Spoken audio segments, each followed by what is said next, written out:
Hello, and welcome to an educational podcast discussing the zones of regulation. My name is Anthony Lisi, and I would like to thank you for listening. Feel free to sit back, take notes, and enjoy this presentation. First, let's discuss just what is the zones of regulation curriculum.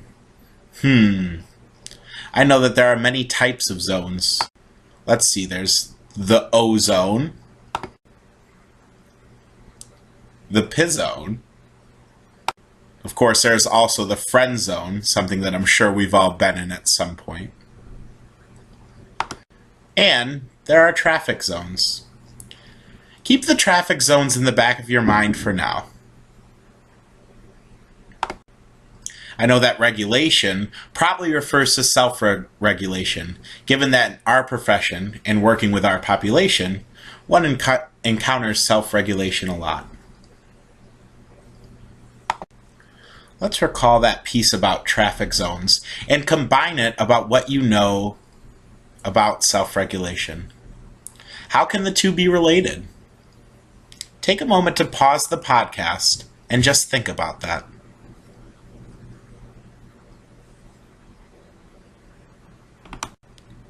Well, we know that traffic zones tell us when to slow down, speed up, or be at the just right speed. Specifically, traffic lights provide us with colors to let us know about that information. The zones of regulation use the colors of a traffic light and other road signs to help students understand the system. Let's discuss who invented this great program and provide a formal definition of the zones of regulation.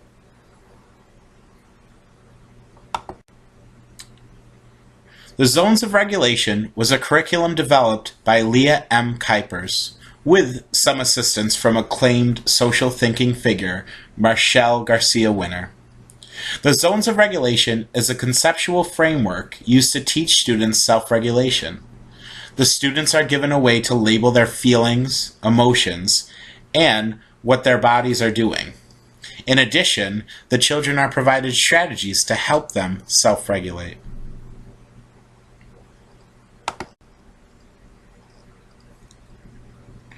The zones of regulation places states of alertness and emotion into 4 different zones.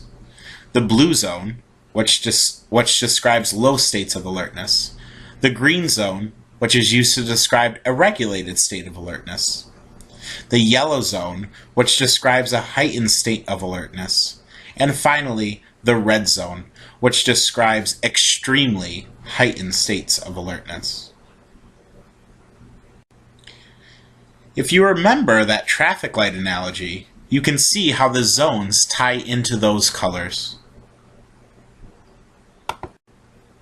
Let's talk now in a little more detail about each zone, starting with the green zone.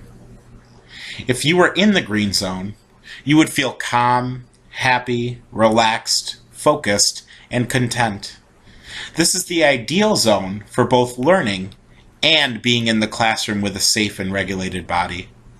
This is the zone that during most lessons we would want our children to demonstrate.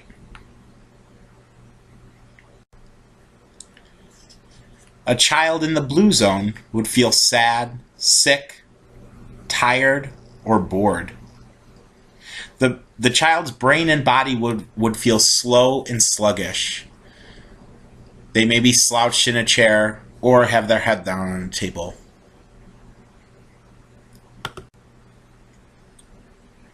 The yellow zone describes children that are stressed, frustrated, anxious, excited, silly, nervous, confused, and have other feelings that relate to when senses are heightened.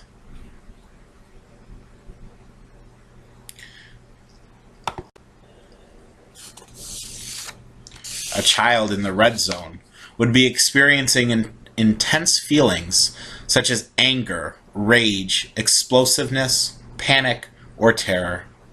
This child could pose as a danger to both themselves and the others around them. They may be throwing furniture, destroying property, and yelling at their peers.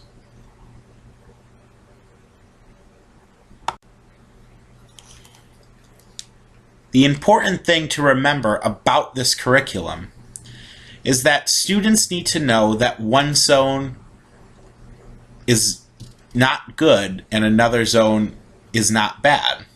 In some places, rooms, and situations throughout a school, it is appropriate to be in different zones. The student needs to understand this, and, in addition, that there are strategies to help them become zone movers. But wait, how do you become a zone mover? Let's put on our thinking caps and envision a scenario. We'll use our student, Aaron Rogers, for the purpose of this activity. There's his icon right by the green zone because he is having a great day and has a calm, regulated body.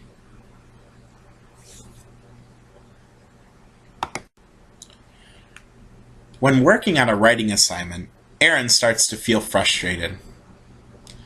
We would use this icon to move him into the yellow zone. He starts tapping his pencil and shaking anxiously. One of his friends asks him politely to be quiet, but Aaron simply cannot stop.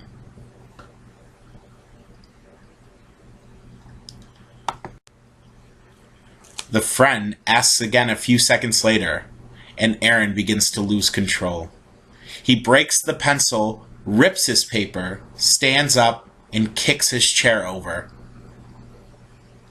He is now in the red zone.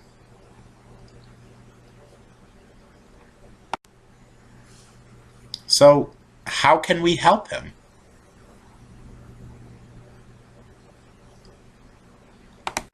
Well, we can give him tools. Not those tools, though. But these kind of tools. These are zone mover tools. Gum and putty can help students that are in the blue zone. Noise-canceling headphones can help someone in the yellow zone. And a weighted vest can help someone in the red zone. In addition, there are breathing strategies, social thinking strategies, and mindsets that can help the student become a zone mover. These tools can be used together or separately to help a student move into the appropriate zone for a given activity, because remember, no zone is a bad zone.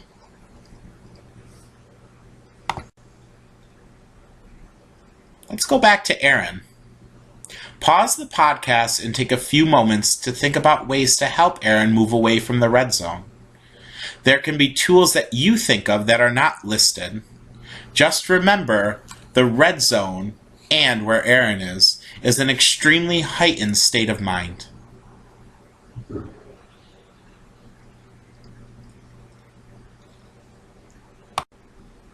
You did it!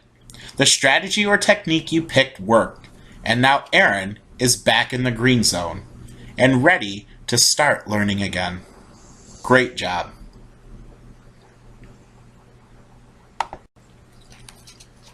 Let's shift our thinking to who can benefit from using the Zones of Regulation curriculum. The answer to that question is simple. It's everyone. Because everyone encounters times when they are frustrated, tired, overly excited, angry, and as a result, everyone must learn ways to self-regulate. Since the focus of the zones is teaching self-regulation strategies to our most difficult and challenging students. These are students with ADD, ADHD, ODD, but the Zones of Regulation curriculum is applicable to all students, as all individuals need to learn self-regulation strategies.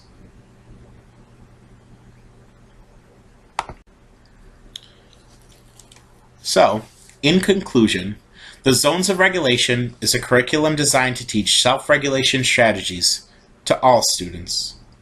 The program follows a color-coordinated system similar to a traffic light, to describe the 4 zones: green, blue, yellow, and red. There are no good or bad zones, but rather just different places or situations that are appropriate for the zones. Students can be zone movers, using tools to help them find the just right zone for a given situation at all points in the day. And again, all students can benefit from this curriculum, but especially our most challenging students.